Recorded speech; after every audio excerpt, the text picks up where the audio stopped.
Yeah, it's the Archivist, y'all, exclusively interviewing LP. And who is the El Producto Magnifico Mr. LP? Is that a question? Who is he? Yes. Just a kid from Brooklyn, man. Having a good time, making rap music. We're out here on the Jules tour. Me and Killer Mike dropped the record and touring the country, North America, and the continent, I should say.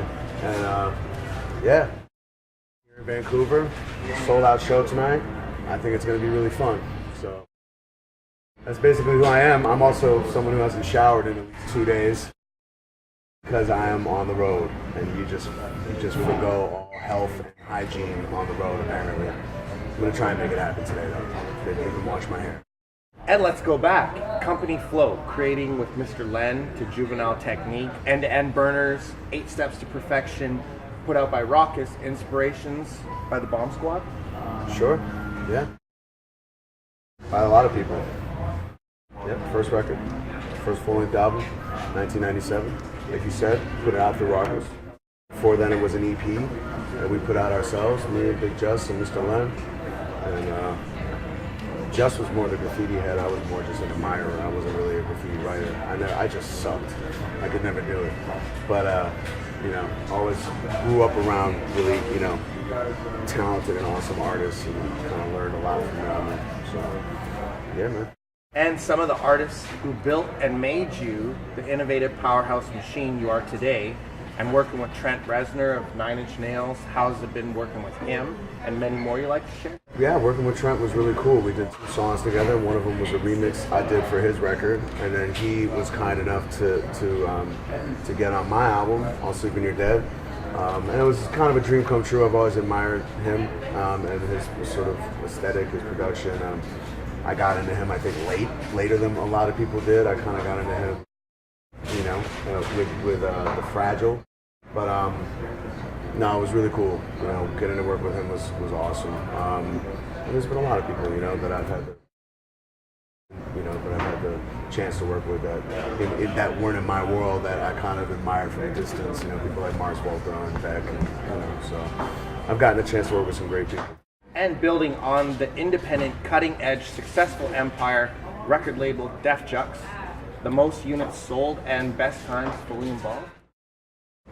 Most units sold. I don't really remember who. There were a bunch of records. RJ did, a lot of units. Aesop did a lot of units. I did units. But I don't really look back at it about, thinking about numbers too much.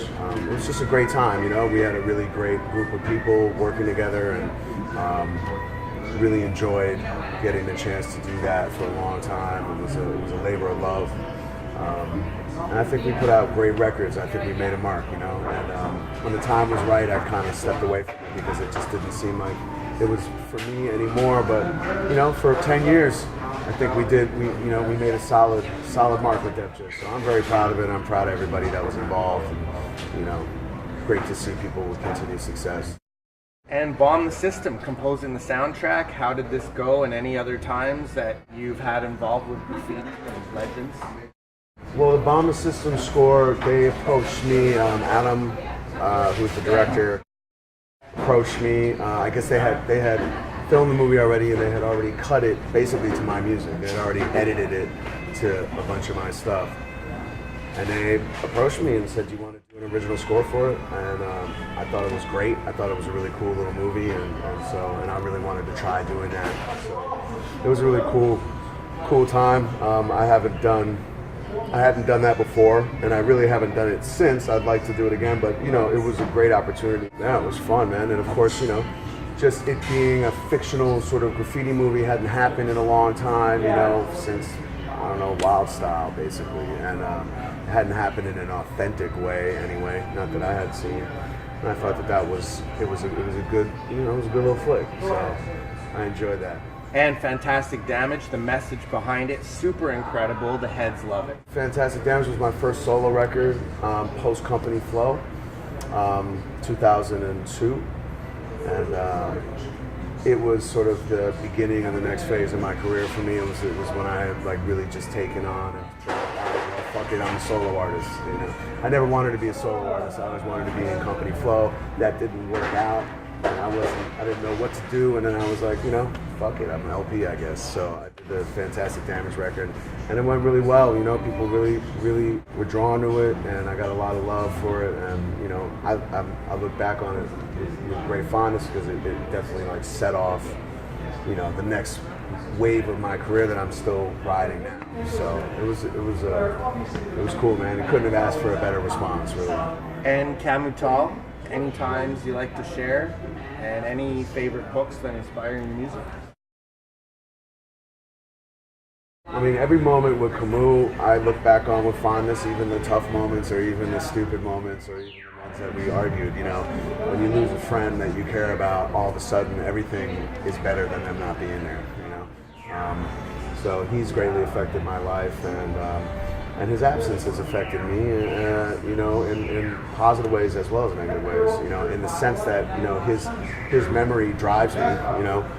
That's the positive way, and everything else, of course, it's negative because he's not here to see what we're doing and to be a part of it. But he'll always be a part of what I do going forward. I think that Camus was an incredibly brave artist, and I think that that's something that a lesson that I took from him was to make sure to just do whatever you felt what you wanted to do, and artistically.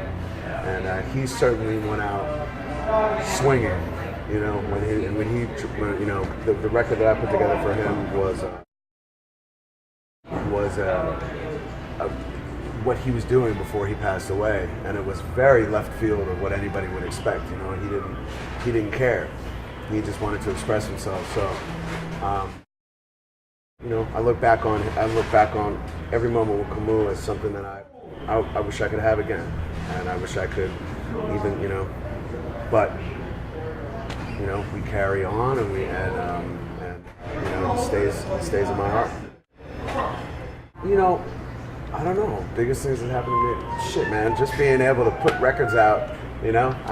As far as I'm concerned, tonight's show is the biggest thing that ever happened to me. Every time I get to go out and play, and people are still responding. Every time I put a record out and people still care about it, that's amazing to me. So, and I don't really dwell on, I don't really quantify it. I'm living my dream. Really, I'm like pig in shit when it comes down. Like, ever since I was a little kid, I just wanted to be a rapper, a producer, and so I really, really feel lucky just to be doing what I want to do. And so I don't know. It's hard to say what the biggest thing in my career was or whatever, but I'm constantly amazed that it hasn't stopped. I'm constantly amazed that it hasn't that people haven't been just like, I'm sorry, you can't do this anymore. So, And best production you could tell us about? That you're most impressed with, that you've done? That I've done? Yeah. The best production that I'm most impressed with that I've done, it's really up to the fans. I really leave that up to people who listen to the music. Everybody has their favorites, and for me, my favorite thing that I've done changes, on a daily basis, even in an album. Listen to an album that you just finished and you get different songs that you like. I really, really enjoyed making rap music with Killer Mike. I thought that was a great convergence of styles, and that was really fun. And the Run the Jewels record I'm really proud of. But I always look at the next thing that I do as the thing that I love the most, because I'm just thrilled to be doing it, So, but I wouldn't rate my own shit. I think I think other people should do that. And your discography, absolutely amazing. Anything you like to elaborate on your collection? No, I mean, I don't really have anything I want to elaborate on about my discography. I mean, I'm glad I have a discography, and it's cool that people have been following me. Sometimes I forget that I did shit. I think that there are some records that will be that if people are just finding out about me now, will be interesting to check out, or maybe like something like High Water, which is the jazz record that I did, 2008 or something around there, maybe 5. I don't know. That was interesting. I got my father on that record, which was a cool thing for me. And of course I love, things like the Cannibal Ox record, and I really, but I you're asking me kind of to sort of judge it, and like I said, man, I'm always just looking for the next thing. I'm always just searching for the next thing. And I'm always happy when I can like come up with something that feels like a movement for me. So I just think it's cool that people even kind of been following me. There's a lot of shit out there at this point. So. And the best tour and largest crowd you've ever rocked? I've rocked huge crowds. I mean, I've rocked in front of 30,000, 40,000 people at festivals. I think the coolest one was probably Madison Square Garden in 2000. Company Flow did the Ralph Nader rally, which was it's a political thing, and so performing a song to a sold-out Madison Square Garden was kind of a New Yorker's dream. But since then, I've been really lucky, man. We've done every festival. We've been able, I've done everything from Bonnaroo to Coachella to huge festivals overseas, and it's always a blast to get in front of that many people. It's pretty, it can be a little intimidating, but it's like it's a thrill. And your best hip hop memory you've been part of or contributed to? I would say my best hip hop memories. There are many of them, but a lot of them for me come from going up to Stretch Armstrong and Bobbito's radio show before I really was known, and just freestyling and getting my name out there and having fun with all those people up there. That was some of the most amazing when I look back on it. Those times really meant a lot to me, and no one knew who I was, and it was just through this word of mouth that people, and through them and through that radio show that people found out about Company Flow and me and all that stuff. So I really love those times. And you have anything to say to your fans worldwide? No, thank you everybody for continuing to support us, and it's been an amazing tour. Definitely come out if you get the chance and see us. We give a serious show, and thank you. And you got any shouts? Shout out to everybody in the Run of Jewels tour. Shout out to Killer Mike. Shout out to Brooklyn. I miss you. I will see you relatively soon, and that's all. And shouts to Ian and Chris at Biz3. And this is The Archivist, and you already know the name, y'all. Archivist.